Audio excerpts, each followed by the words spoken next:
Hello, and welcome to a quick overview of social media campaigns. This is just going to be a one-parter as there aren't that many slides, and really this is just meant to queue up the later videos that I will have on influencer marketing and advertising. So, a social media campaign fundamentally different than social media marketing.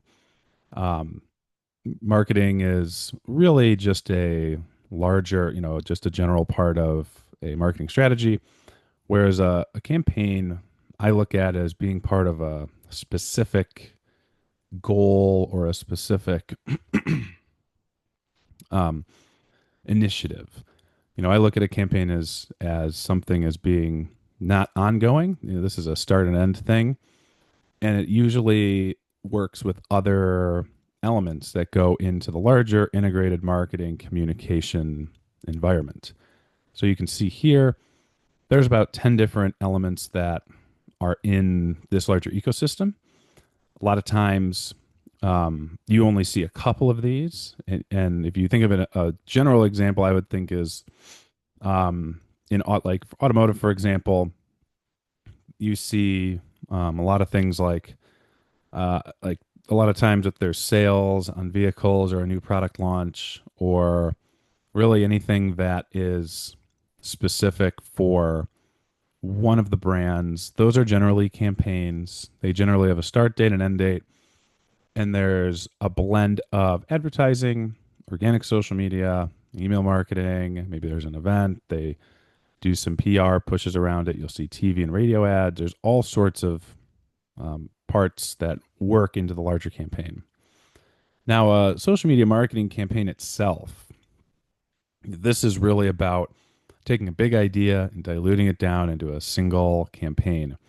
Um, Social media marketing campaigns can be organic, they can be paid. In this piece here, we're going to just talk about it generally.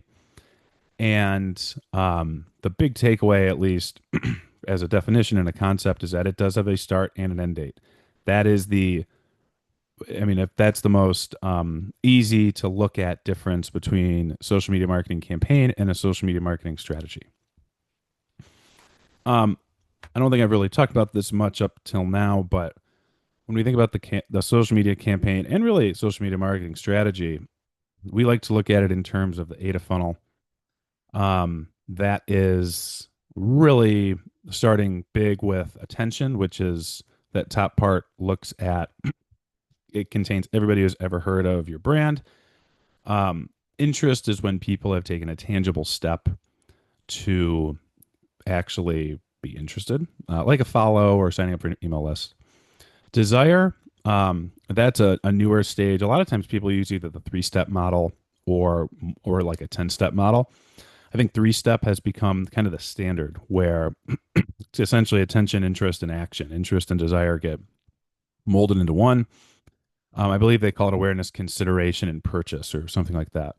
But with social media marketing and really online marketing in general, the desire stage has been added because we have the analytics to better understand when somebody takes that step between they take the step forward from, say, signing up for an email list and to the point where they're not quite purchasing it yet, but they are clearly like ready to make a purchase. When you think of it in a B2B setting, that would be like going through a demo call. I'm sure a lot of you have seen this or been a part of one where, okay, I'm interested in um, maybe a new piece of software, project management software, for example.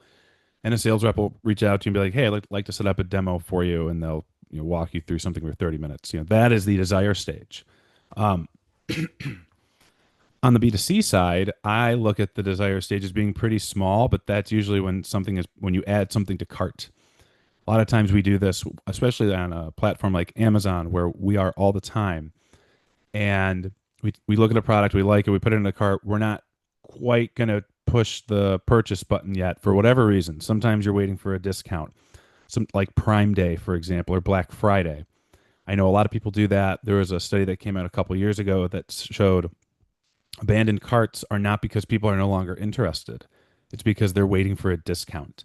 And a lot of times you see things that are in your cart are either really expensive, things that are like $100 or more, or they're really cheap. They're like under $5. And I'm starting to believe that the under $5 things are left in carts because you need to hit a certain threshold to get free shipping or free Prime Day shipping.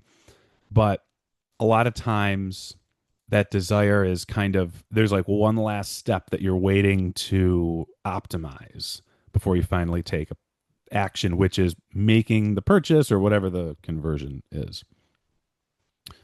Um, Before a social media campaign, there's all sorts of things to do.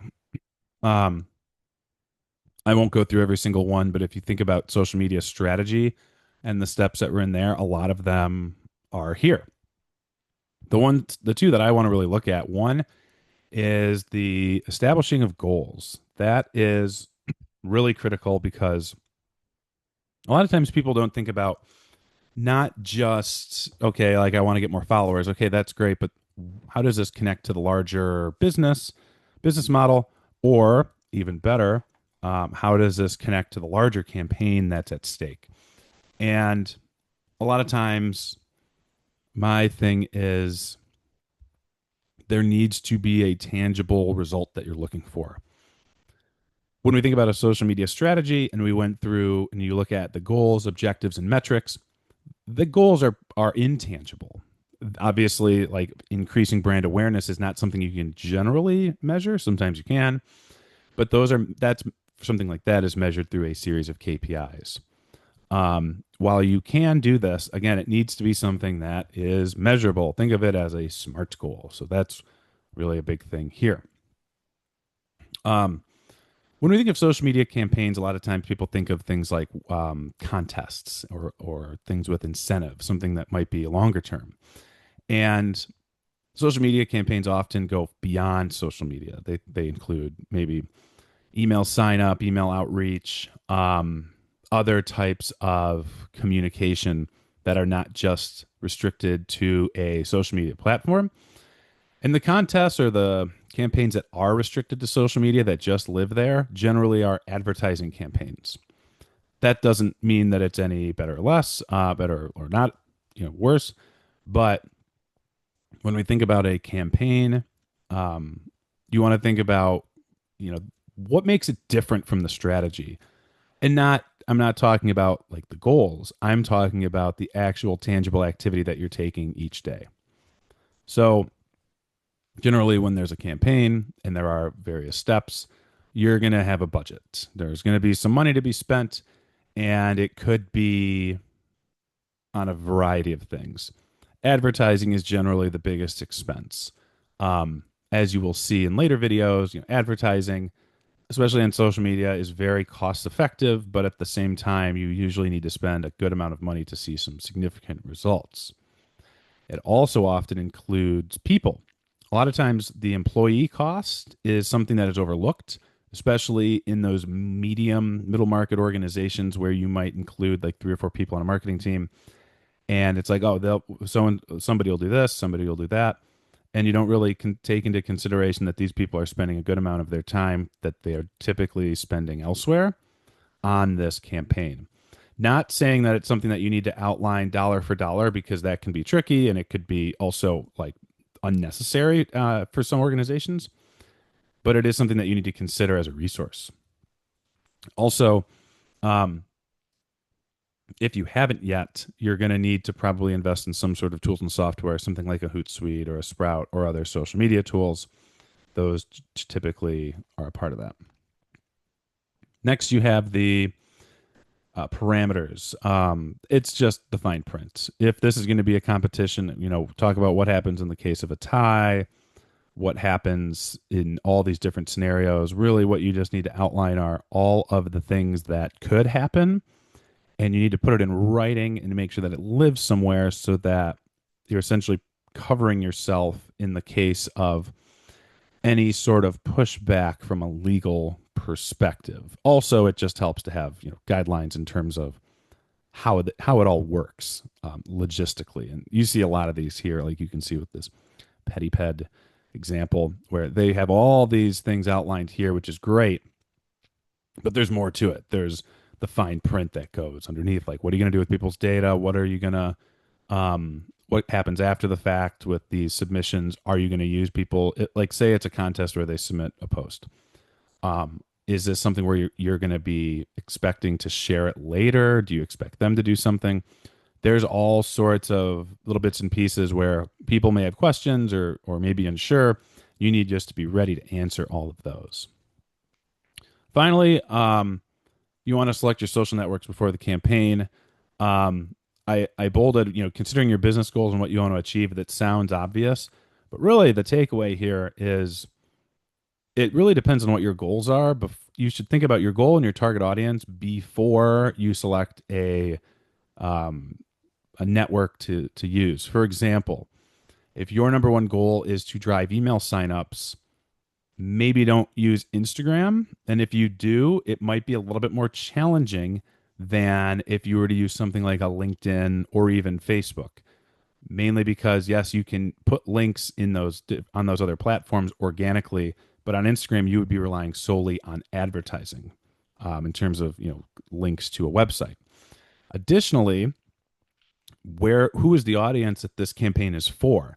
A lot of times for a brand, LinkedIn and Instagram are the two most commonly utilized by brands today, just across the board.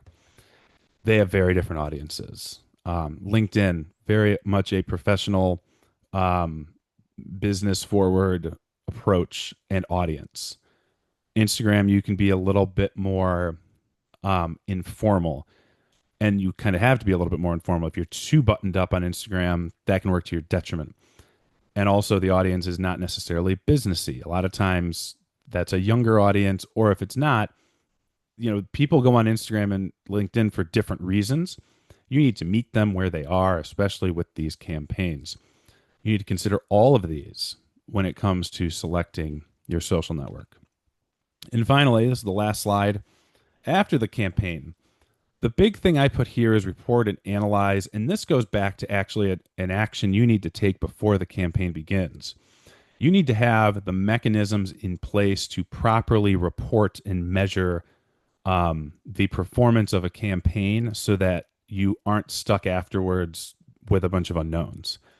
And what I mean by this, as an example, is I personally had a campaign that I ran many years ago, probably 10 years ago now. It was just on Facebook, and the idea was to get registrations, free registrations for an event. It was for entrepreneurs, and it did really well. I got all sorts of registrations for the event, and I ran some ads. But then I realized there were also emails that were going out, and there were partners working with us on it. I had no way of knowing who registered just from my own actions, from my business's actions. There were 3 organizations partnering. We were trying to get registrations. We got over 250 registrations for the event. But there was nowhere on the event registration that told us that, where you would put, like, how did you hear about us? Or, what did you, or there were no tracking links, because this is before UTMs were really popular. And we kind of, you could draw some correlations based on website link clicks and how many people matriculated to the website and how long they were there. But I had no easy way of tracking, okay, I have brought in 50 so far, or so the other organizations brought in 70. There was no way to track any of that. And so ultimately it was okay because it was a big success, but I didn't put the proper reporting mechanisms in place to measure really everything that I needed. The ultimate, reporting thing was just event registrations, which we obviously had. But you always want to make sure going into a campaign that you need to think about, what are the various different things that I can measure here that are going to be important for us when this is all said and done. And honestly, that was something I had not even thought about until the event day came, and I was like, oh, I wonder if this person saw my ad or someone else's. And unfortunately, it was harder for me. I do believe that, honestly, my activities, my advertising led to a majority of the success, but it ended up being a draw where we just equally shared the credit across all the different partners. So yeah, that's social media campaigns overall. That's a quick 15-minute overview for you. Once again, with any questions, please feel free to reach out. Feel free to move on to our next video, which is going to be a series of shorter videos about influencer marketing.